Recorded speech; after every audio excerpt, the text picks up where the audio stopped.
Fala turma, tudo bem com vocês? Bem-vindos a mais uma aula de estruturas organizacionais. No vídeo de hoje, a gente fala sobre centralização e descentralização, dois conceitos bastante importantes na administração.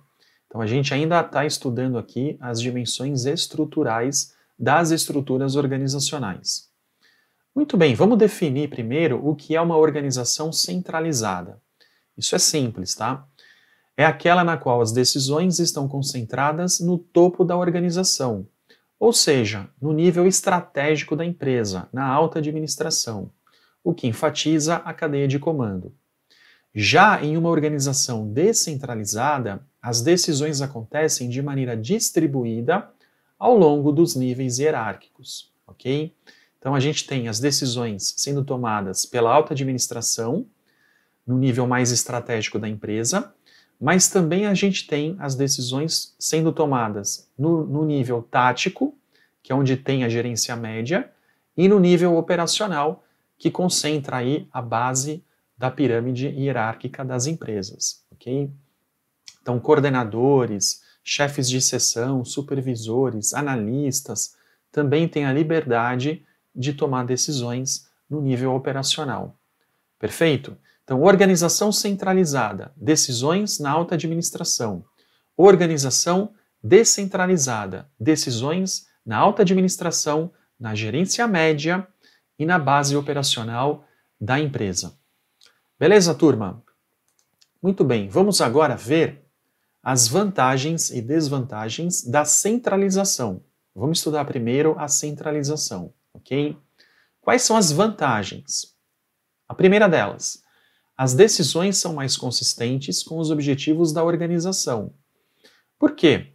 Porque os objetivos da organização são traçados, definidos, estabelecidos pela alta administração, tá? Pelo nível mais estratégico da empresa.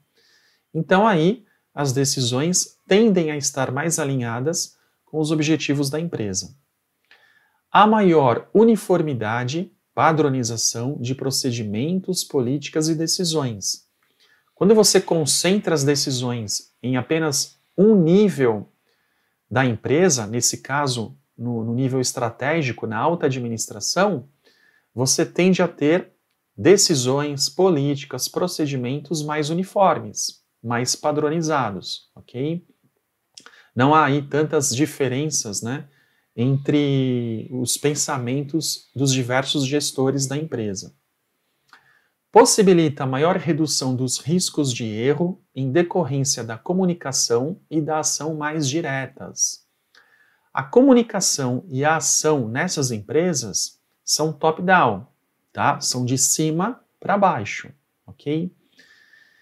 Então, o que acontece? Como as decisões vêm de cima, vêm do nível estratégico, a possibilidade de erro é menor, porque essas decisões são mais bem pensadas, são mais planejadas, são estratégicas, ok?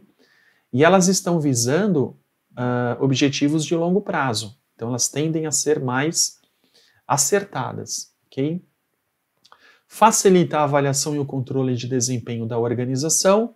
Aqui, na organização centralizada, o desempenho da organização, a avaliação de desempenho da organização acaba sendo facilitada porque ela está concentrada em poucas pessoas, tá? Na alta administração. Então ela está sob responsabilidade da direção da empresa. E por fim, diminui a redundância de tarefas. Então há menos possibilidade, tá? Há uma possibilidade mais baixa de retrabalho, de tarefas aí duplicadas. Por quê? Porque a decisão é centralizada, ok? Quais são as desvantagens de uma organização centralizada? Há uma alta dependência da cúpula organizacional para as tomadas de decisão, mesmo para decisões mais operacionais, mais corriqueiras, há uma certa dependência da cúpula organizacional, tá? Porque quem toma as decisões? A alta administração, a parte mais estratégica da empresa. Então, mesmo para situações corriqueiras, operacionais, espera-se que a alta administração possa tomar as medidas cabíveis, ok? Então, acontece aí essa alta dependência. As decisões são tomadas distantes dos locais, dos fatos e das circunstâncias, por motivos óbvios, porque a alta administração ela não está muito voltada para aquilo que acontece dentro da empresa no seu dia a dia, tá? Nas operações do dia a dia. Ela está muito mais voltada para aspectos externos, para aquilo que acontece fora da organização. Então a alta administração aí acaba tendo um certo distanciamento do que realmente acontece no dia a dia da empresa.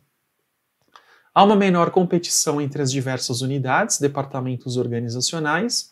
Como os gestores têm menos poder de decisão, há, consequentemente, menos concorrência entre eles, menos disputa por poder entre eles, porque a alta administração é a parte da empresa que realmente tem algum poder, é a parte que manda, tá? Isso acaba reduzindo a competição entre os gestores das diversas unidades e departamentos organizacionais.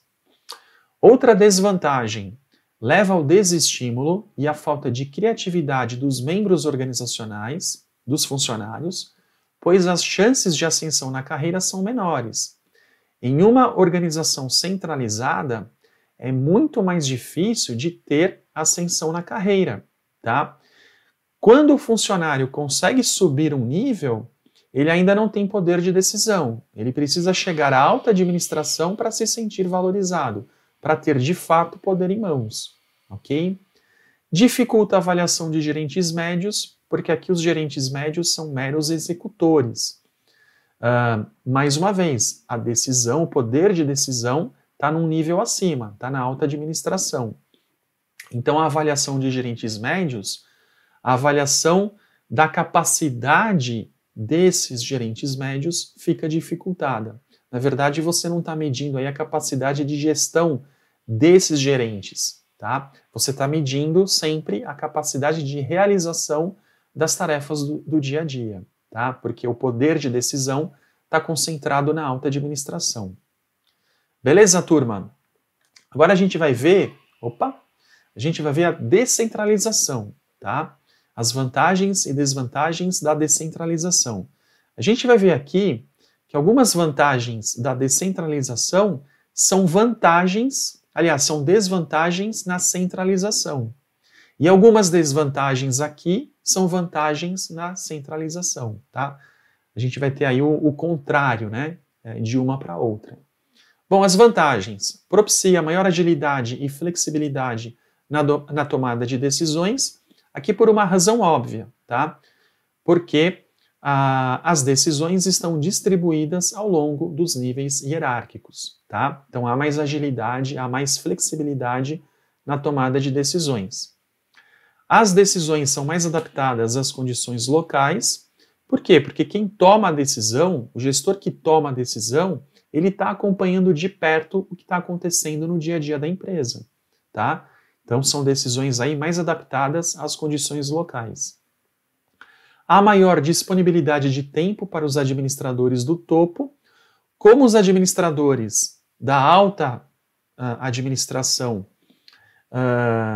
da parte mais estratégica da empresa, não precisam tomar todas as decisões, mesmo aquelas decisões mais operacionais, eles têm mais tempo, mais disponibilidade de tempo para fazer outras coisas, né? Para tomar decisões, por exemplo, mais compatíveis com o seu nível, decisões mais estratégicas, tá? Que estão pensando na empresa como um todo, nos objetivos a longo prazo, no planejamento estratégico, nos competidores, na macroeconomia, nas condições da economia.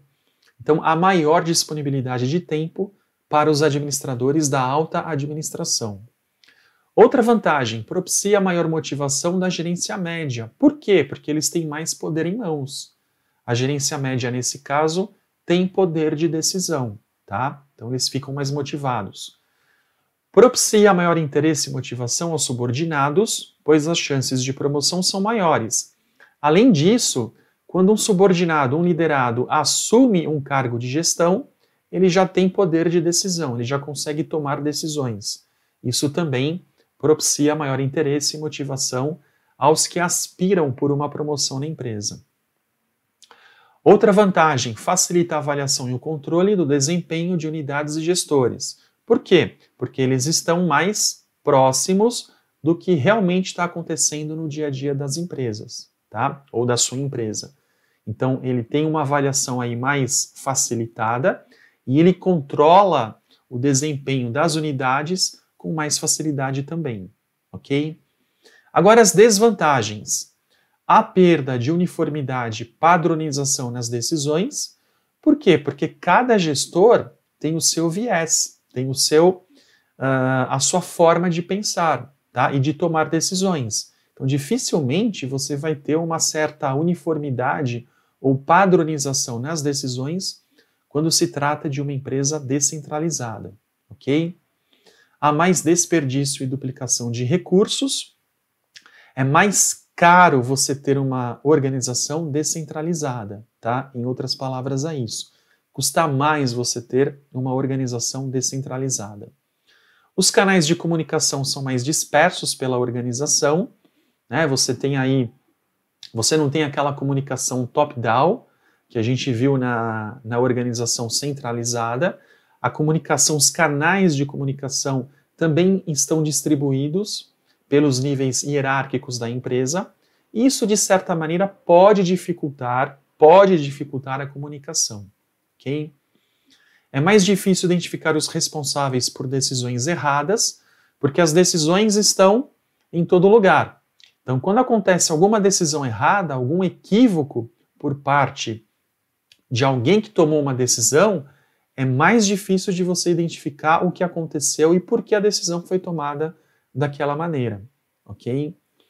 Há com frequência dupla subordinação, o que gera um clima de ambiguidade de papéis e relações. Aqui cortou um pouquinho, mas gera um clima de ambiguidade de papéis e relações. Muitas vezes, o funcionário precisa se reportar a mais de um chefe, a mais de um líder. Então ele tem um gestor direto e um gestor indireto. Isso causa uma espécie de dupla subordinação, tá? E aí muitas vezes esse liderado, esse funcionário, não sabe para quem se reportar quando acontece uma determinada situação. Isso gera ambiguidade e um certo descompasso aí em relação ao papel que ele tem na empresa e as relações que ele tem na empresa, que o funcionário tem na empresa, ok? E, finalmente, dificulta o controle da organização como um todo. Por quê? Porque as decisões são espalhadas, né? Elas estão espalhadas na empresa e aí você tem um controle mais dificultado por isso. Então, se a gente comparar, algumas vantagens na centralização são desvantagens na descentralização. E o inverso é verdadeiro também, como eu já falei para vocês. Beleza, turma? Então, no vídeo de hoje, a gente viu aspectos da centralização e descentralização. Vimos o conceito desses dois termos e suas vantagens e desvantagens para as empresas. Eu vou ficando por aqui, para o vídeo não ficar muito longo. A gente se vê então nos próximos vídeos. Continuem estudando. Um grande abraço a todos. Tchau!